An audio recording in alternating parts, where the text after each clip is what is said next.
Ask the Ethics Guy with Dr. Bruce Weinstein. Hello, Ethics Guy. One of my prospects recently told me that the automotive industry expects its employees to do unethical things. He said to get ahead in this business, you have to be willing to lie and to cheat. Why are people willing to compromise their own integrity to succeed in business? And now I would like to ask this question in German. Hallo Ethics Guy. Neulich hat mir ein Interessent gesagt, dass von den Angestellten in der Automobilindustrie fragwürdiges Verhalten verlangt wird.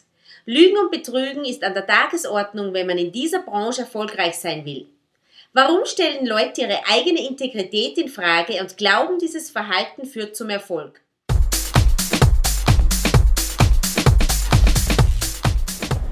The dishonest used car salesman is one of the most enduring images in popular culture. You know the type. This is the guy who rolls the odometer back 20,000 miles, who tells you that the car that you're about to buy has just been driven once per week by an elderly woman on her way to church, and who sells you a car that turns out to be a lemon. You could practically teach an entire business ethics course based on the conduct of this shady character alone. The unethical used car salesman is a comic figure, but he is also a stereotype. It is a common view that stereotypes contain a grain of truth, but what they're really based on is prejudice. When we prejudge someone, we lump that person in with a group to whom we have attributed lots of negative characteristics.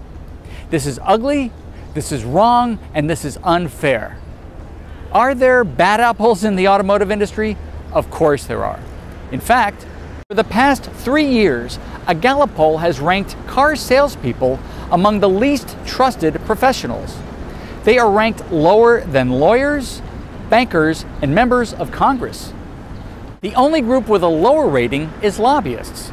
But a survey tells us only how people feel about a certain subject matter. It tells us nothing about whether those feelings are justified.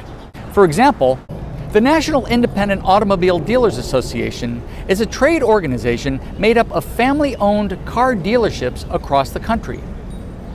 Their Director of Education, Georgia Brown, told me that many of these dealers live in small, tightly knit communities, and no business could survive for long if it did not have the highest ethical standards. A few years ago, I gave a keynote address to this group, and I found their members to be the exact opposite of the stereotype.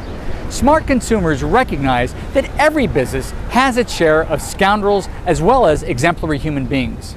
Smart businesses realize that the best way to eliminate stereotypes and promote good word of mouth is by hiring ethically intelligent people and by rewarding them when they do the right thing.